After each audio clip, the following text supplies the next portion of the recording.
नमस्कार, स्वागत आहे तुम्हा सर्वांचे आपले यूट्यूब चॅनल ABK स्मार्ट स्टडीवर। तर मित्रांनो, आपला तलाठी भरती 2019चे पेपर सुरू आहे। तर ज्यामधील आपला 20 जुलै 2019चा सकाळच्या 10च्या सत्रातील म्हणजे शिफ्ट 1चा आपला पेपर चालू आहे 20 जुलैचा। तर त्याचा याच्या अगोदर आपण भाग 1 पाहिला होता, ज्यामध्ये आपण त्याचे सुरुवातीचे महत्त्वाचे असे 25 प्रश्न कव्हर केले होते। त्याचप्रमाणे त्याचा आज आपण इथे भाग 2 पाहणार आहोत, ज्यामध्ये देखील आपण महत्त्वाचे असे त्याचे 25 प्रश्न पाहणार आहोत। तर आत्ताच्या या तलाठी भरतीमध्ये तुम्हाला याचा फायदा होऊ शकतो, त्यामुळे तुम्ही हा व्हिडिओ स्किप न करता पूर्ण पहा, तसे तुमच्या मित्रांना देखील शेअर करा। चला तर आता वेळ न घालवता आपण आपल्या डायरेक्ट प्रश्नांकडे वळूयात। पाहू त्याच्या आपल्या भाग 2 मधील प्रश्न पहिला। तर प्रश्न पहिला तुम्ही इथे पाहू शकता। तर काय दिले, जगामधील सर्वात मोठ्या घुमटाचे उद्घाटन कोठे केले गेले आहे? तर जगामधील सर्वात मोठा घुमट, तर याचं उद्घाटन आपल्या महाराष्ट्रामधील पुणे या शहरामध्ये करण्यात आलेलं आहे। लक्षात ठेवा, पुणे जिल्ह्यामध्ये जगामधील सर्वात मोठ्या घुमटाचे उद्घाटन केले गेले आहे। जे ऑप्शन ए जे आहे ते आपले आन्सर असेल पुणे या ठिकाणी।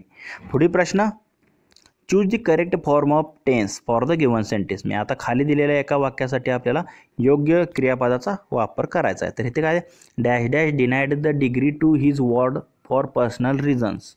The dean dash dash not want to reveal it to the college. मग डीनला काय त्याच्या कॉलेजमध्ये कळू द्यायचं नव्हतं, मग त्याला जे वॉर्डनमधून जे काही वैयक्तिक कारणांमध्ये डिग्री म्हणजे त्याला देण्याचा नकार दिला होता त्या डीनला, त्यामुळे ते त्याला कॉलेजमध्ये कळू द्यायचे नव्हते। म्हणजे इथे काय ना, हॅविंग डिनाइड द डिग्री, म्हणजे त्याला डिग्री देण्यासाठी म्हणजे त्याला नकार दिलेला होता। म्हणजे हॅविंग डिनाइड द डिग्री येणार आहे, ती काय येणार, हॅविंग येणार।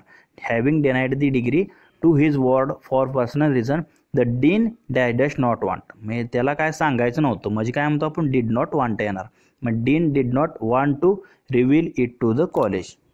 तर जेव्हा आपण इथे डीडचा वापर करतो तर त्याच्या पुढे काय असतं, तर जे क्रियापद असतं तर ते म्हणजे हे पहिल्या रूपात असतं, हे लक्षात ठेवा।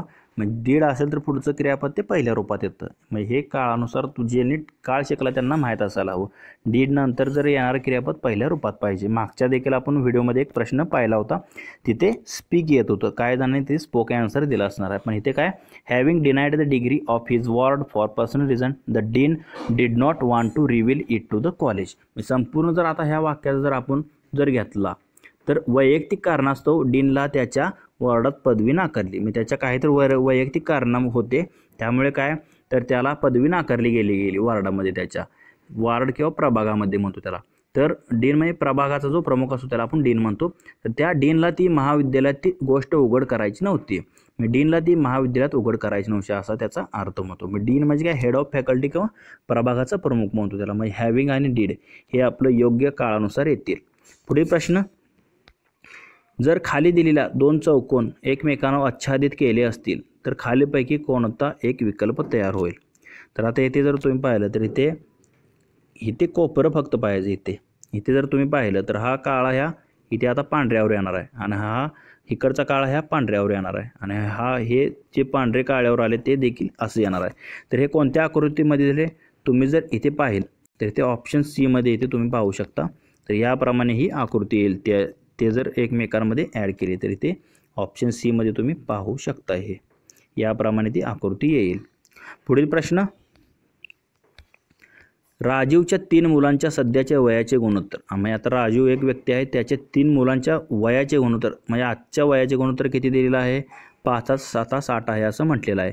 7 वर्षापूर्वी त्यांच्या वयांची बेरीज 59 होती, मी 7 वर्षापूर्वी बेरीज 59 होती, तर त्यांचे वर्तमान वय काढा। तर सध्याचं त्यांचं वय काय आपल्याला काढायचं आहे, तर कसं काढतो आपण हे, तर आता इथे तुम्ही पाहू शकता। तर राजीवच्या 3 मुलांचे वयाचे गुणोत्तर आजचं किती दिलेलं आहे, 5 7 60। तर हे जर आपण एक्स प्रमाणात घेतलं तर म्हणजे एक्स प्रमाणात जर घेतलं तर त्या तिघांची वय काय असणार, 3 मुलांची 5x 7x 8x हे तिघांची वय असणार आहेत आजची। तर 7 वर्षापूर्वी वयांची बेरीज 59 होती, 7 वर्षापूर्वी त्यांची वय काय असणार आहे, ती पहिल्या मुलाचं 5x 7 असणार आहे, अधिक दुसऱ्या मुलाचं 7x 7 असणार आहे, तिसऱ्या मुलाचं 8x 7, म्हणजे प्रत्येकाच्या वयामधून 7 वर्ष वजा होणार, बरोबर तिघांची बेरीज 59 दिलेली आहे। म्हणजे हे 7x 8x आणि 5x हे 20x, आणि हे 7 त्रिक 21 वजा 21 बरोबर हे 59, म्हणजे 20x बरोबर हे वजा 21 आहे तिकडे अधिक 21 होईल, 20x बरोबर 59 अधिक 21 येतं, 20x बरोबर हे 59 आणि 21 80 झालं, आणि हे x काय होईल आता इकडे 20x गुणाकारात आहे, तर ते 20 तिकडे 80ला भागाकारात जाईल, म्हणजे x बरोबर 80 भागिले 20 येईल। 20 × 20 20 चोक 80 म्हणजे x बरोबर किती आलं 4 आलं. आता x ही किंमत माहिती आहे, मग सध्या त्यांची वय आपल्याला 5x 7x आणि 8x आहे हे माहिती आहे. तिघांची वर्तमान वय काय असेल 5x म्हणजे 5 × 4 20 वर्ष, दुसऱ्याचं 7x म्हणजे 7 × 4 7 चोक 28 वर्ष आणि तिसऱ्याचं 8x म्हणजे 8 × 4 32 वर्ष म्हणजे 20 28 आणि 32 ही काय असणार आहे तर त्या तिन्ही मुलांची राजीवच्या वये असणार आहेत आजची. म्हणजे आपला आन्सर काय असेल तर ते ऑप्शन सी मध्ये तुम्ही पाहू शकता तिन्ही मुलांच्या वयाची बेरीज काय असणार आहे 20 28 32 म्हणजे तिघांची वय आजची असणार आहेत. पुढील प्रश्न, x एक काम 40 दिवसात पूर्ण करतो, तो 8 दिवस काम करतो आणि मग y हा ते 16 दिवसात राहिलेले जे काम आहे तर ते y काय करतो 16 दिवसात पूर्ण करतो. तर ते काम पूर्ण करण्यासाठी त्यांना किती वेळ लागेल, संपूर्ण काम संपवण्यासाठी त्या दोघांना किती वेळ लागेल. मी एकूण काम 40 आहे, मी 40 दिवसात पूर्ण करतोय, तर हे दोघांनी मिळून x आणि y ने किती दिवसात पूर्ण केला असेल किंवा किती वेळ लागला असेल हे आपल्याला काढायचं आहे. तर आता इथे तुम्ही पाहू शकता काय दिले, काय एक काम 40 दिवसात पूर्ण करतो असं त्यांनी दिलेलं आहे. जर समजा एकूण कामच जर आपण 40 भाग आहे असं म्हटलं, म्हणजे काय करतोय 40 दिवसात तो काम पूर्ण करतोय, म्हणजे एकूण काम जर आपण 40 भाग मानलं तर मग काय करेल एक दिवसात 40 भागिले 40 म्हणजे एक दिवसात त्या कामाचा एक भाग एका दिवसात करेल. पण इथे काय दिले ने 8 दिवस काम केले, मग एका दिवसात एक भाग जर काम करत असेल तर 8 दिवसात तो 8 भाग काम करत असणार आहे याचं काम, कारण एका दिवसात एक भाग तो करतोय. काम आपण 40 मानले एकूण 40 भागाचं, एका दिवसाला याला एक भाग करत असेल तर 8 दिवसाला तो 8 भाग करेल. तर आता उरलेलं काम काय आहे, मग 40 भागामधून 8 भाग गेले, राहिले किती 32 भाग काम शिल्लक राहिलं. आता उरलेले ते काम काय करते y जो आहे तर तो 16 दिवसात पूर्ण करतोय. उरलेलं काम किती आहे 32 भाग, म्हणजे एक दिवसात y किती काम करेल तर 32 भागिले 16 16 × 16 16 दोन्ही 32 म्हणजे एक दिवसाचं व्हायचं काम आलं किती 2 भाग तो संपवतो एका दिवसात. म्हणजे इथं आपल्याला आता ए ची कार्यक्षमता मिळाली, ए ची कार्यक्षमता दिवसाला 1 भागाची आहे आणि बी ची वाय ची कार्यक्षमता एका दिवसाला 2 भागाची आहे आणि एकूण काम किती आहे 40 दिवस आहे. दोघे मिळून ते काम किती दिवसात करतील तर एकूण काम 40 भाग भागिले एकूण दोघांची कार्यक्षमता वाय ची 2 आणि ए ची ए ची 1 म्हणजे 40 भागिले 2 अधिक 1 केलं तर किती येतं 40 भागिले 3 म्हणजे 13.1/3 येतं. किती 13.1/3 दिवसात काय करतील ते उरलेले काम जे आहे तर ते दोघे मिळून संपवतील. म्हणजे आपला आन्सर काय असेल तर ते पर्याय क्रमांक 1 मध्ये दिलेलं आहे. तर दोघे मिळून ते जे काम आहे तर ते 13.1/3 दिवसात संपवतील, म्हणजे ऑप्शन ए जे आहे ते आपलं आन्सर असेल. पुढील प्रश्न, महाराष्ट्राच्या विधानसभेचे हिवाळी सत्र खालीलपैकी कोणत्या शहरात आयोजित केले जाते. तर महाराष्ट्रात एकूण किती अधिवेशने घेतली जातात तर विधानसभेची तर एकूण 3 अधिवेशने घेतली जातात. त्यातलं उन्हाळी आणि पावसाळी हे जे अधिवेशन असतं तर ते मुंबई येथे होते उन्हाळी आणि पावसाळी मुंबईमध्ये, आणि हिवाळी जे अधिवेशन आहे थंडीतलं तर ते सत्र जे आहे तर ते आपले उपराजधानी महाराष्ट्राची नागपूर येथे घेतलं जातं. म्हणजे विधानसभेचे हिवाळी सत्र जे आहे तर ते नागपूर या शहरात आयोजित केलं जातं. म्हणजे ऑप्शन ए जे आहे ते आपला आन्सर असेल नागपूर. तसेच आपला महाराष्ट्रातील सर्वात मोठा जिल्हा कोणत्या आकाराने तर तो अहमदनगर आहे, हे देखील लक्षात ठेवा. आणि सध्याला लोकसंख्या दृष्टीने सर्वात मोठा जिल्हा पुणे जिल्हा आहे, हे देखील लक्षात ठेवा. पुढील प्रश्न, जर एक व्यक्ती 10 किलोमीटर प्रति तासाऐवजी 14 किलोमीटर प्रति तासाने चालत असेल तर तो 20 किलोमीटर अधिक चालला असेल तर त्याच्याद्वारे कापलेले वास्तविक अंतर काय असेल. तर म्हणजे अगोदर 10 किलोमीटर प्रति तासाने तो चालत होता, नंतर काय झालं त्याने 14 किलोमीटर प्रति तासाचा वेग केला आणि तो 20 किलोमीटर अधिक चालला मी तेवढ्याच वेळामध्ये, तर त्याच्याद्वारे कापलेले अंतर काय आहे. तर वेळ सेमच आहे, फक्त इथे अंतर फक्त त्याचं वाढलेलं आहे वेग वाढल्यामुळे. तर आता तुम्ही पाहू शकता, तर 10 किलोमीटर प्रति तास या वेगाने एक व्यक्ती आता काहीतरी अंतर चालतो असं दिलेलं आहे. जर 14 किलोमीटर प्रति तास या वेगाने ते जर चालत असेल तर 20 किलोमीटर जास्त चालते. 14 स्पीडनं जर ती गेली तर ती 20 किलोमीटर जास्त अंतर चालते. वेळ सेमच दिला आहे. अंतर बरोबर काय असतं वेग गुणुले वेळ. तर वेळ आपण काय करायचं आता इथे सेमच आहे म्हणून आता एक काहीतरी अक्षर मानू, वेळ बरोबर टाईम म्हणजे टी मानूया. आता अंतर, मग पहिलं अंतर काय असणार आहे 10च्या स्पीडनं वेग किती आहे 10 गुणुले अंतर वेळ किती आहे टी, म्हणजे पहिलं अंतर 10t असणार आहे. नंतर काय करतोय तो वेग 14 करतोय, मग नंतर का आपल्याला त्याचं अंतर काय असणार आहे वेग 14 गुणुले वेळ टी म्हणजे 14t असणार आहे. तर ह्यातला फरक दिला आहे, मग तो 14 स्पीडनं गेला असता 10 ऐवजी तर तो 20 किलोमीटर जास्त गेला असता. मग 14t हे नंतर वाढलेलं वेगाचं म्हणजे अंतर वजा हे 10t अंतर ह्यांची म्हणजे वजा बाकी केली तर किती येते 20 किलोमीटर तो अधिक धावतो म्हणजे असं दिलेलं आहे त्यांनी. 14t मधून 10t गेले, राहिले किती 4t. 4t बरोबर 20 किलोमीटर आलं. मग हे टी बरोबर काय येणार 20/4 म्हणजे 4×5 = 20. मग टी बरोबर किती आलं 5 तास आलं. म्हणजे आता त्याला लागणारा वेळ जो आहे तर तो आपल्याला मिळालेला आहे. म्हणजे तो 10च्या जर स्पीडनं गेला असेल तर 10/5 किती 50. 50 किलोमीटर तो अंतर चाललं. मग नंतर बरोबर वेग गुणिले वेळ असतं. वेग जो आहे 10, टी आला आहे आपला 5. म्हणजे 10t म्हणजे 10×5 = 50. आणि इथे जर तुम्ही केलं 14t म्हणजे 14×5 = 70 वजा आहे 10×5 = 50 बरोबर 20 येतं. म्हणजे आपलं आन्सर बरोबर आहे. मग एकूण अंतर काय असणार आहे वेग गुणिले वेळ म्हणजे 10t म्हणजे 10 गुणिले एकूण किती 5 तास तो जातोय. 10च्या स्पीडने 10×5 = 50 किलोमीटर त्याचं अंतर असेल. म्हणजे आपलं आन्सर काय असेल तर ते ऑप्शन डी मध्ये दिलेलं आहे. तर 50 किलोमीटर त्याने एकूण वास्तविक अंतर असणार आहे त्याचं. पुढील प्रश्न 1881चा कारखाना अधिनियम भारताच्या खालीलपैकी कोणत्या व्हाईसरॉयच्या कालावधी दरम्यान प्रस्तावित केला गेला. तर महत्त्वाचे जे व्हाईसरॉय आहेत तर त्यांचा कार्यकाल तुम्ही व्यवस्थित करून ठेवा. गव्हर्नर जनरल, व्हाईसरॉय, कारण ते जर तुम्हाला नुसता कार्यकाल जरी माहीत असेल ना त्यांचा प्राचीन म्हणजे मध्ययुगीन भारतामध्ये तर त्यावर तुम्ही डायरेक्ट आन्सर देऊ शकता. तर 1881 तर 1878 ते 83 पर्यंत 80-84 म्हणजे तेव्हा व्हाईसरॉय कोण होता तर लॉर्ड रिपनी होता. कोण होता लॉर्ड रिपनी. हा एक लोकप्रिय व्हाईसरॉय होता. तर याच्या काळातच कारखाना अधिनियम तसेच वेगवेगळे जे काय आहेत तसेच स्थानिक स्वराज्य संस्थाची निर्मिती ह्या लॉर्ड रिपनच्या काळामध्ये झाली. म्हणजे स्थानिक स्वराज्य संस्थेचा जनक देखील त्याला म्हणून ओळखले जाते लॉर्ड रिपन याला. तर लॉर्ड कॅनिंग जो आहे तर तो पहिला व्हाईसरॉय होता हे देखील लक्षात ठेवा. तर 1857चा उठाव जो आहे तर त्याने मोडून काढलेला होता लॉर्ड कॅनिंग याने. तर हे लक्षात ठेवा. आणि आर्थिक विकेंद्रीकरणाचा जनक लॉर्ड मेयोला म्हटले जाते हे देखील लक्षात ठेवा. पण ते 1881चा जो कारखाना अधिनियम होता तर तो भारताचा जो आहे तर तो व्हाईसरॉय लॉर्ड रिपनच्या कालावधी दरम्यान प्रस्तावित केलेला होता. म्हणजे ऑप्शन बी जे आहे ते आपलं आन्सर असेल लॉर्ड रिपन.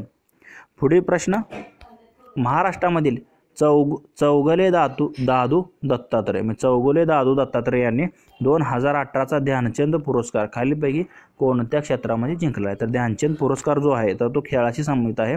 तर तो दादू दत्तात्रय यांनी कशाला कुस्तीशी संबंधित आहेत. कोण दादू दत्तात्रय चौगुले यांनी कुस्तीशी म्हणजे कुस्ती यासाठी त्यांना तो पुरस्कार देण्यात आलेला होता 2018चा. दादू दत्तात्रय चौगुले यांना कशासाठी तर कुस्तीसाठी देण्यात आलेला होता. ऑप्शन डी जे आहे ते आपलं आन्सर असेल. कुस्ती क्षेत्रासाठी त्यांना ध्यानचंद पुरस्कार देण्यात आलेला होता. पुढील प्रश्न 26 फेब्रुवारी 2019 रोजी सर्जिकल स्ट्राईक 2.0 म्हणून ज्ञात पाकिस्तानामधील टिंब शहरातील आता बालाकोट तुम्हाला हल्ला माहिती आहे तर वर्धमान अभिनंदन वर्धमान हे नाव तुम्हाला माहीत पाहिजे. तर तेव्हा त्याला तिथे म्हणजे ते जरी संपूर्ण बातम्यांमध्ये त्यावेळेस पसरले होतं अभिनंदन वर्धमान. तर कोण आहे त्यांच्याबद्दल ते देखील प्रश्न विचारला जाऊ शकतो. तर ते एक विंग कमांडर होते. ते म्हणजे ते पायलट होते. ते विंग कमांडर म्हणजे ते सर्जिकल स्ट्राईकमध्ये ते पाकिस्तानच्या सैन्याच्या हाती लागले होते. नंतर त्यांना भारतामध्ये सुपूर्द करण्यात आलेलं होतं अभिनंदन वर्धमान यांना. म्हणजे 26 फेब्रुवारी 2019 रोजी ती सर्जिकल स्ट्राईक केली ती जिथे पाकिस्तानातील जी म्हणजे दहशतवाद्यांची जे म्हणजे त्यांचं ठिकाण होतं बालाकोट. तर त्या बालाकोट शहरामध्ये जैश-ए-मोहम्मद हे दहशतवादीचे कार्यकर्ते म्हणजे ते लोक होते. तर त्या सर्वात मोठ्या प्रशिक्षण छावणीला भारताने काय केलं होतं म्हणजे त्या विमानाद्वारे आपल्या एअरफोर्सने नष्ट केले होतं त्या जैश-ए-मोहम्मदच्या सर्वात मोठ्या प्रशिक्षण छावणीला. म्हणजे त्याला सर्जिकल स्ट्राईक 2.0 म्हटली जाते 26 फेब्रुवारी 2019 मध्ये. म्हणजे त्याला आपण काय म्हणतो तर बालाकोट शहरामध्ये जैश-ए-मोहम्मदच्या सर्वात मोठ्या प्रशिक्षण छावणीला भारताने नष्ट केले होते. कुठील बालाकोट येथील. म्हणजे ऑप्शन ए जे आहे ते आपलं आन्सर असेल. पुढील प्रश्न गटात न बसणारा पर्याय निवडा. तर आता इथे विभक्तीचे प्रत्यय दिलेले आहेत. स ला ते. तर हे स ला ते आपण एक वचनात वापरतो द्वितीय आणि तृतीयमध्ये. नो हे आता आपण अनेक वचनात वापरतो संबोधण्यासाठी. हे संबोधनामध्ये हे अनेक वचनात येतं म्हणजे हे अनेक वचनामध्ये येईल नो. त्याप्रमाणे चे चाची चाचीचे चे चाची हे षष्टी विभक्तीचे प्रकार आहेत. पण हे चे चाची हे अनेक वचनात येतात. स ला ते स ला ना ते स ला ना ते देखील अनेक वचनात येतात. पण स ला ते जे आहे ते एकच फक्त एक वचनात येतं. म्हणून गटात न बसणारा पर्याय काय असेल तर स ला ते असेल. ऑप्शन ए जे आहे ते आपलं आन्सर असेल. पुढील प्रश्न एका बॉक्समध्ये 8 पांढरे 7 काळे आणि 6 पिवळे चेंडू आहेत. यादृच्छिकपणे एक चेंडू त्यातून उचलला तर तो पांढरा किंवा पिवळा नसण्याची संभाव्यता काय आपल्याला काढायची आहे. तर आता एका बॉक्समध्ये एकूण किती 8 पांढरे 7 काळे आणि 6 पिवळे. तर एकूण बेरीज किती होती 8 आणि 7 15 आणि 6 किती एकूण किती 21 चेंडू आहेत. आता 21 चेंडूपैकी त्यातले 8 पांढरे आणि किती 6 पिवळे आहेत. तर या यादृच्छिकपणे 21 मधून आपल्याला न बघता एक चेंडू त्यातला काढायचा आहे. तर तो पांढरा किंवा पिवळा नसण्याची संभाव्यता काढायची आहे. तर ही नसण्याची संभाव्यता काढायच्या अगोदर आपल्याला ती पांढरा किंवा पिवळा चेंडू असण्याची संभाव्यता काढावी लागेल. तर पांढरे किती आहेत 8 आणि पिवळे किती आहेत 6. 8 आणि 6 किती 14. मग 14 भागिले 21 हे काय असणार आहे. तर पांढरे किंवा पिवळे चेंडू असण्याची काय असणार आहे तर ती संभाव्यता असणार आहे. मग 7 1 7 7 2 14 7 1 21 म्हणजे 2/3 हे काय असेल तर ती संभाव्यता पांढरे किंवा पिवळा चेंडू असण्याची असेल. मग नसण्याची संभाव्यता काय असणार आहे तर 1 मधून आपल्याला त्यांची संभाव्यता वजा करावी लागेल. म्हणजे 1 वजा ही असण्याची संभाव्यता जर वजा केली तर नसण्याची संभाव्यता मिळेल. 3 1 3 3 वजा 2 भागिले 1 3 मधून 2 गेले 3 वजा 2 भागिले 3 ला 3 म्हणजे हे आपण 3 ने गुणाकार केला छेद समान करून घेतला म्हणजे काय आली 1/3 आली. म्हणजे पांढरा किंवा पिवळा चेंडू नसण्याची संभाव्यता काय असणार आहे तर ती 1/3 असेल. तर कशामध्ये दिले तर ऑप्शन सी मध्ये दिले तेच आपलं आन्सर असेल. पुढील प्रश्न choose the option with the appropriate suffix to complete the given sentence. मी खालील वाक्य पूर्ण करण्यासाठी आपल्याला योग्य सफिक्स म्हणजे प्रत्ययाचा वापर करायचा आहे. तर इथे काय दिले the auction dash dash was shouting at the top of his voice. तर आता IPLचं ऑक्शन तुम्हाला माहिती आहे. ऑक्शनचं तो जो सांगणारा माणूस असतो त्याला काय म्हणतो आपण ऑक्शनर म्हणतो म्हणजे लिलाव करणारा व्यक्ती. तर तुम्ही IPLचा लिलाव बघितला असेल द ऑक्शनियर म्हटलं जातं त्याला काय ऑक्शनियर म्हणजे तो लिलाव करणारा was shouting at the top of his voice म्हणजे तो त्याचा जो आवाज आहे तर त्याच्या एकदम मोठ्या आवाजात म्हणजे तो ओरडत होता किंवा तो म्हणजे विचारत होता म्हणजे कोण कशाशी सहमत आहे का. आता ऑक्शन करताना तुम्ही पाहिलं असेल तो जोरात ओरडतो म्हणजे ऑक्शनियर म्हणतो त्याला आपण काय लिलाव करणारा म्हणजे ER त्याला प्रत्यय लागेल सफिक्स म्हणजे the auctioneer was shouting at the top of the voice म्हणजे ऑप्शन बी जे आहे ते आपलं आन्सर असेल. पुढील प्रश्न choose the option that has the correct spelling for the missing word in the given sentence. मी खाली दिलेलं जे वाक्य आहे तर त्यातलं आपल्याला योग्य स्पेलिंग तिथे भरायचा आहे रिकाम्या जागी म्हणजे तो जो शब्द मिसिंग आहे तो भरायचा आहे. तर इथे काय Mary dash dash to the problem but did not mention it. तर ते मेरी नाही तर मेनी म्हणजे मेनी आहे तिथे थोडं करेक्शन करा मेनी आहे म्हणजे बहुतेक म्हणजे मेनीला काय म्हणतो प्रत्येकजण म्हणजे अलुडेड म्हणजे त्याला आपण काय म्हणतो तर त्याला आपण संकेत देणे किंवा सूचित करणे म्हणतो. सूचित करणे किंवा संकेत देणे म्हटले जातो. म्हणजे बऱ्याच जणांनी समस्येचे संकेत दिले परंतु त्याचा उल्लेख कोठेही केला नाही. मेन्शन म्हणजे उल्लेख करणे म्हणजे बऱ्याच जणांनी काय केलं तर त्याचे म्हणजे त्याला काय म्हणतो संकेत दिले बऱ्याच जणांनी जो काय प्रॉब्लेम होता म्हणजे बऱ्याच जणांनी समस्येचे संकेत दिले परंतु त्याचा उल्लेख केला नाही कुठे. समस्येचे संकेत दिले म्हणजे त्याला ॲल्युडेड म्हणतो. ALLUDED ॲल्युडेड म्हणजे काय संकेत देणे किंवा सूचित करणे. कुणी सूचित केलं नाही आणि म्हणजे सर्वांनी त्याचे संकेत दिले पण त्याचा उल्लेख कुठे केला नाही म्हणतो. म्हणजे many alluded to the problem but did not mention it म्हणजे ऑप्शन सी जे आहे ते आपलं आन्सर असेल. पुढील प्रश्न भारतीय संविधानाचा अनुच्छेद 343(1) कशाशी संबंधित आहे. तर ह्याचा 343(1) मध्ये आपली जी भाषा हिंदी आहे तर तिला म्हणजे अधिकृत भाषा म्हणून त्याला म्हणजे इथे संबोधण्यात आलेला आहे. अधिकृत भाषा म्हणून हिंदीचा उल्लेख अनुच्छेद 343(1) मध्ये भारतीय संविधानाच्या केलेला आहे. म्हणजे ते 343(1) अनुच्छेद जो आहे तो भारतीय राज्यघटनेमध्ये तो अधिकृत भाषा म्हणून हिंदी असा त्यामध्ये मांडण्यात आलेला आहे. ऑप्शन ए जे आहे ते आपलं आन्सर असेल. पुढील प्रश्न इंटरनेट कनेक्शन शिवाय शहरांमधील आसपासच्या लोकांशी वापरकर्त्यांना जोडण्यासाठी लिंक्स म्हणजे इन्फ्राटेक या मुंबईमधील कंपनीद्वारे विकसित केलेल्या हायपर लोकल कनेक्टिव्हिटी ॲपचे नाव सांगा.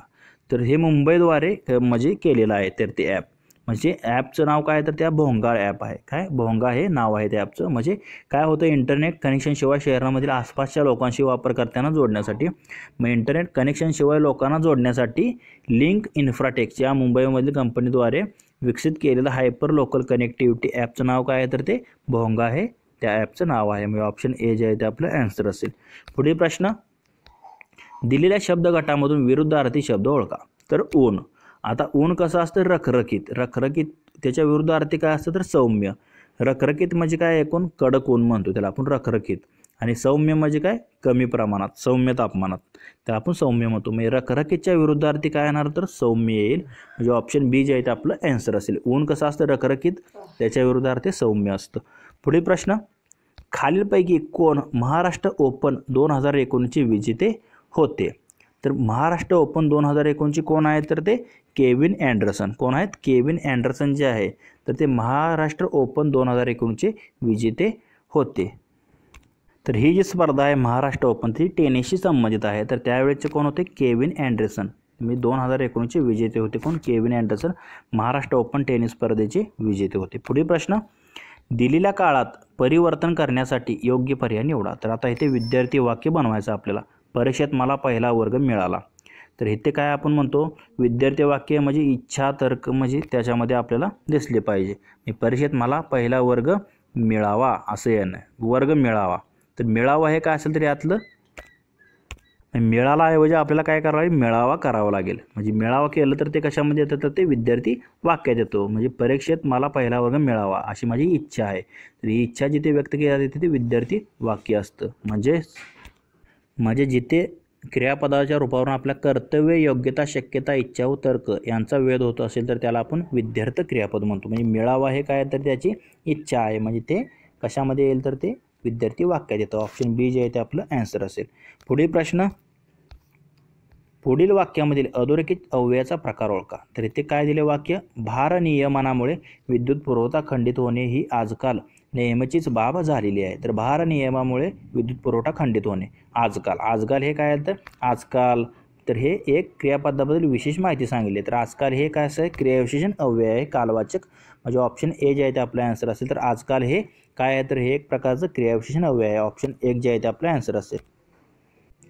पुढील प्रश्न, 2019मध्ये कौशल्य विकासासाठी तरुणाला मदत करण्यासाठी खालीलपैकी कोणाला सामाजिक उपक्रम नेटवर्क शाश्वतता पुरस्कार देण्यात आलेला आहे. तर कोणाला देण्यात आलेला होता, तर सोना युक्ती यांना. तर सोना युक्ती यांना 2019मध्ये कौशल्य विकासासाठी तरुणाईला मदत करण्यासाठी, म्हणजे तरुण लोकांना मदत करण्यासाठी त्यांना सोना युक्ती यांना 2019चा कौशल्य विकासासाठी सामाजिक उपक्रम नेटवर्क शाश्वतता पुरस्कार देण्यात आला होता सोना युक्ती यांना. पुढील प्रश्न काय आहे, तर पुढील नामाला अयोग्य विशेषणाला पर्याय निवडा. म्हणजे पुढील नाम काय आहे, पुस्तक. तर पुस्तक काय आपण म्हणतो, तर फाटके पुस्तक म्हणतो, फाटलेले पुस्तक म्हणतो किंवा फाटकांचे पुस्तक म्हणतो. पण फुटके पुस्तक म्हणत नाही. फुटके पुस्तक असं आपण कधीही त्याला विशेषणाचा वापर करत नाही पुस्तकासाठी. म्हणजे ऑप्शन सी जे आहे ते आपलं आन्सर असेल. पुढील प्रश्न, तर आजचा या आपल्या भाग 2 मधील हा शेवटचा प्रश्न आहे. तसेच मित्रांनो तुम्हाला जर याची जर PDF हवी असेल तर आपले टेलिग्राम चॅनलसुद्धा आहे. त्याची लिंक जी आहे ते आपण डिस्क्रिप्शनमध्ये दिलेली आहे. तिथे तुम्ही टेलिग्राम चॅनल जॉईन करून याची PDF मिळवू शकता. तर काय आहे प्रश्न, ध्वनी आणि प्रकाश ह्याबद्दल खालीलपैकी कोणते विधान असत्य आहे. असत्य म्हणजे काय, चुकीचं विधान कोणतं आहे, ध्वनी आणि प्रकाशाबाबत आपल्याला इथे ओळखायचं आहे. तर इथे कोणकोणते वाक्य आहे, पहिलं वाक्य काय आहे, ध्वनी आणि प्रकाश हवेमधून जाऊ शकतात. तर बरोबर आहे, हवेमधून ते जाऊ शकतात. एवढंच की प्रकाशाचा वेग जास्त असतो ध्वनीपेक्षा. ध्वनी आणि प्रकाश पाण्यामधून देखील जाऊ शकतात. बरोबर आहे, ध्वनी आणि प्रकाश एखाद्या धातूच्या जाड पत्र्यामधून जाऊ शकतात. तर प्रकाश जाऊ शकतो का धातूच्या जाड पत्र्यामधून, जाऊ शकत नाही. पण ध्वनी जाऊ शकतो. म्हणजे ऑप्शन सी जे आहे ते यातलं चुकीचं असणार आहे. ध्वनी आता म्हणजे निर्वात पोकळीतून फक्त जाऊ शकत नाही, पण तो लोखंडामधून जातो, पाण्यातून जातो, हवेतून जातो. प्रकाश काय, तर हवेतून जाऊ शकतो, म्हणजे हवेतून, पण तो पत्र्याच्या आतून. आता इकडून प्रकाश सोडला तर भिंतीमधून तुम्हाला दिसतोय पलीकडे नाही, मग तो धातूच्या जाड पत्र्यामधून जाऊ शकत नाही प्रकाश. हे असं हे चुकीचं दिले. आणि डी मध्ये काय दिले, ध्वनी एका अपारदर्शक वस्तूवरून वाकवला जाऊ शकतो पण प्रकाश नाही. तर बरोबर आहे, ध्वनीला आपण एका अपारदर्शक म्हणजे वळवू शकतो इकडून तिकडे, पण प्रकाशाला आपण प्रकाश पारदर्शक माध्यमातून तिकडे आरपार जातो. म्हणजे प्रकाशाला आपण वाकवले जाऊ शकत नाही, म्हणजे कार तो आरपार जाऊ शकतो म्हणजे काचेमधून, पण एका अपारदर्शक वस्तूवरून काचे धरून म्हणजे ध्वनीची दिशा आपण बदलू शकतो. हे वाक्य बरोबर आहे. म्हणजे ऑप्शन सी जे आहे ते चुकीचं ठरतं. ध्वनी आणि प्रकाश एखाद्या धातूच्या जाड पत्र्यावरून जाऊ शकत नाहीत. ध्वनी फक्त जाऊ शकतो, प्रकाश जाऊ शकत नाही. ते जे विधान आहे ते असत्य आहे. तर मित्रांनो, आपला जो तलाठी भरतीचा पेपर चालू आहे 20 जुलै 2019 सकाळच्या 17 ते शिफ्ट 1चा. तर या व्हिडिओमध्ये आपण त्याचा भाग 2 पाहिला, ज्यामध्ये आपण महत्त्वाचे असे 25 प्रश्न पाहिलेले आहेत. जर तुम्हाला या प्रश्नांमध्ये कोणती शंका वाटत असेल तर कमेंट करून नक्की कळवा. तसेच हा जर व्हिडिओ आवडला असेल तर लाईक करा, तसेच तुमच्या मित्रांना देखील शेअर करा. तसेच असे जर नवनवीन व्हिडिओ हवे असतील तर आपले YouTube channel ABK smart study subscribe करा व समोर बेल आयकॉन प्रेस करा. धन्यवाद मित्रांनो. जय हिंद, जय महाराष्ट्र.